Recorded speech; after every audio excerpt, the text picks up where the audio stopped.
Inside your spotlight this morning, I welcome Senator Ancil Dennis, government senator and political leader for PNM Tobago's arm. Good morning to you, Senator.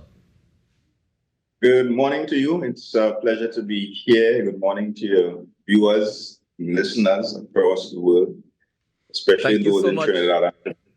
Thank you so much for joining us. I know it's early in the morning, but we're ready to get the business started. So, first of all, can I get your general review, general take and response on the budget? I know on the Tobago Updates program, you would have mentioned that, you are in full support and you understand why the budget is so. Do you still feel that we're having mulled it over for some time? Yes, the budget is quite contextual. It's quite applicable to our current situation. Trinidad and Tobago exists within a global context where there are many factors, external factors that tend to impact on the way we live and the way we should behave. So I think notwithstanding the situation globally, the budget is quite effective in terms of policies prescribed to continue to achieve economic growth in Trinidad and Tobago, something that we have seen for the last 2-3 years coming out of the pandemic. According to the latest IMF reports, we are on track to continue that economic growth. And I think the budget will definitely facilitate that.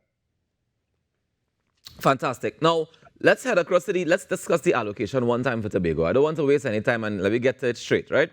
2.599 billion allocated for Tobago, and out of that sum, 2.367 billion is for recurrent expenditure. So 205 million is for development, according to what was released from the Ministry of Finance. But that doesn't include all of the other ministries that also have projects happening in Tobago. Do you feel like that developmental budget is enough? Well, Tobago will never get enough, right? No funding allocated will ever be enough.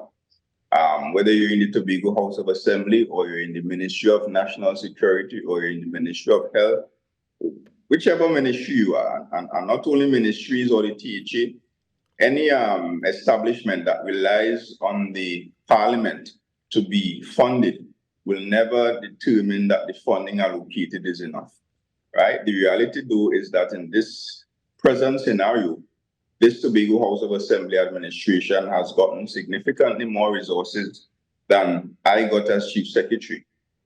If we were to compare the last 3 years of the PNM THA, 2019, 2020, and 2021, you will see that the PNM THA got $6.7 billion in total during that period. And similarly, over a 3-year period, 2022, 2023, and 2024, this new THA administration has so far gotten $7.7 billion, $1 billion more than we got. I also want to say to us that we ought not to get carried away with the amount allocated to development, because the Tobago House of Assembly is perhaps the only entity that can shift around and reprioritize the funding without the approval of the parliament and without the approval of the Minister of Finance. So while you may see an allocation there of $205 million for development, the Tobago House of Assembly can in fact spend more than that. They can spend whatever they choose to as part of the entire allocation on development.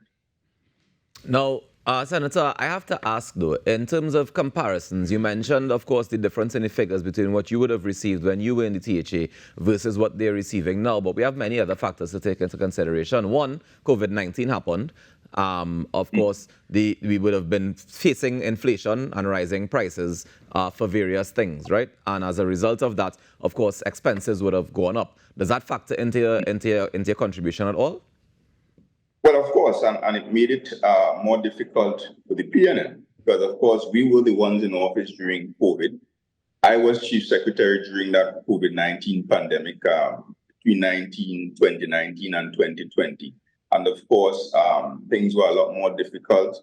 We had to channel a lot of resources towards fighting the pandemic, towards ensuring that we had the necessary facilities in place, which of course impacted on our ability to do other things. We had to ensure that people got the necessary food support, the necessary rental support to stay in their apartments, notwithstanding the fact that they were jobless due to the pandemic. So it made it worse for us. So the point that I'm making is that this particular administration is really in a better position to deliver on their mandates to the people of Tobago.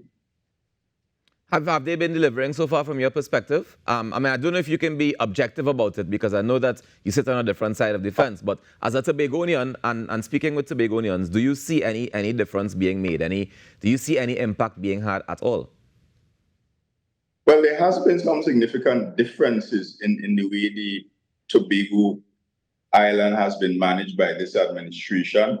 And I'll give some examples of the significant differences. One, when it comes to, you mentioned the development allocation. When it comes to the development spend and the development allocation, we are seeing in Tobago now that most or all actually of the large contracts, $10 million upwards, are being awarded to companies outside of Tobago, right? That has been a significant change because when the PNM was in office, we ensured that 99% of those projects went to Tobago companies. You may ask why I'm saying that? Because that has impacted the Tobago economy negatively in a very significant way. Obviously, if you take money that is allocated to Tobago and you spend it in a way that does not benefit Tobagonians, and you spend it in a way that does not allow that money to circulate within the Tobago economy, then that, of course, will stifle the economy and result in a depression of the economy. And that is exactly what we are experiencing in Tobago. Another significant difference, and I think anybody looking on at Tobago now can recognize that, is that within recent times, over the last 3 years, we have been plagued with a number of scandals within the government. We've had audio gate, we've had secretaries being called into question by the court, where particular projects have undergone 3 injunctions, where secretaries have shown zero regards for the law. We have situations where secretaries are even engaging in political victimization, firing Tobagonians from their jobs because of their perceived political affiliations. So a lot has changed, unfortunately not for the better. Senator, I really want to stay away from trying to jab at each other politically right now because that's not the point of my conversation this morning. I would like us to stick to what the people of Tobago actually need. And I agree with you that things have changed. But when you talk about the circulation... Questions, I answer. No problem. I just saying as you're talking about the circulation you mentioned the circulation of the money within the economy of Tobago, right? And I have to ask about accountability because circulation is one thing, accountability in terms of the resources needed to do the different projects at hand, and also the skill set or the experience and the expertise needed to do the projects at hand. One of the things, of course, coming up would be the A&R Robinson Airport to be completed in 2025. Of course, the government was very proud of the fact that they've been spending money to get that up and running. And I imagine that's one of the projects that you're talking about that's not being built by Tobagonians, yes? No. I'm talking about the specific responsibilities of the Tobago House of Assembly. Now, I understand that an airport being built by the central government, the central government is not necessarily required to ensure that they protect Tobago's interests. The central government will focus on the national interests.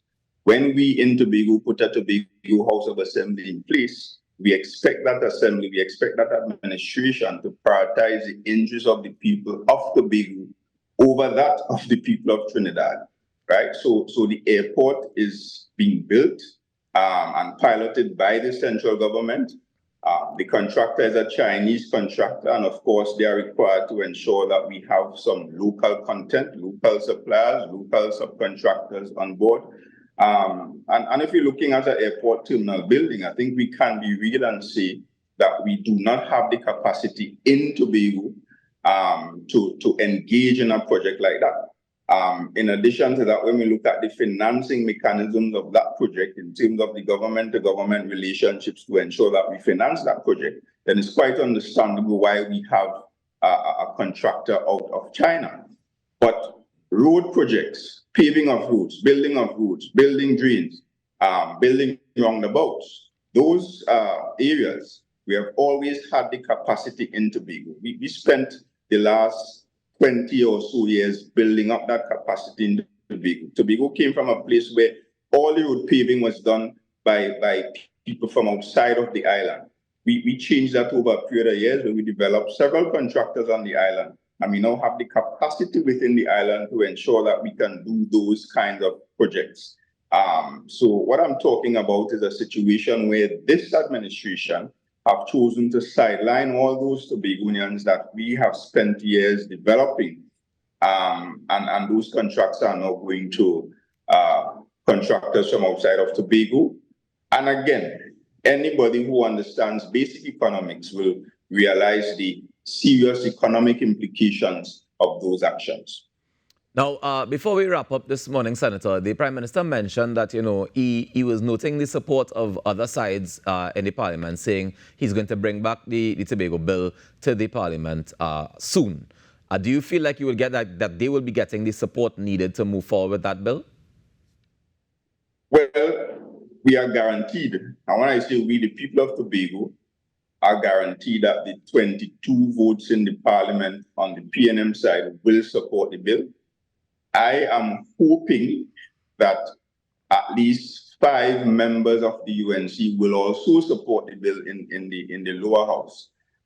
Whether that is enough to pass a constitutional change that requires, I think, a 3/5 majority is another story. But I look forward to the passage of those bills, because there are 2 bills that will give Tobago a number of benefits that will change our governmental situation significantly. For example, Tobago now cannot make any law, right? The people responsible for the administration of the island cannot make any law without the involvement of the cabinet, the central government cabinet, and the national parliament. These bills will change that and give Tobago its own legislature. Currently, the Tobago House of Assembly can get as little as 4.03% of the national budget. These bills will shift that minimum upwards to 6.8% of the national budget. In dollars and cents, you just mentioned Tobago's allocation at this point in time was $2.559 billion. 6.8% would have meant, on this occasion, $4.06 billion. That is a significant shift. These bills will also ensure that we are not stuck at 6.8%, because they prescribe that we put in place a fiscal review commission that will have the necessary legislative teeth and that will have the responsibility to periodically review the allocation given to the island of Tobago to ensure that it is in keeping with changing circumstances. And therefore, we will not be restricted to the 6.8%, and the bill does not prescribe a maximum, only a minimum. So I think there are several ways these bills will change and improve the authority and the ability of the Tobago government to govern the island, and that would redound to serious benefits to the people of Tobago and to the people of Trinidad and Tobago as well. All right. Well, thank you so much for joining us this morning, Senator. Do enjoy the rest of your day. Thank you very much. It's always a pleasure. Ladies and gentlemen, that's Senator Ancil Dennis, government senator and PNM, a political leader for the Tobago arm of the PNM. We take a quick break and we come back with more inside your Now Morning Show. Stick around.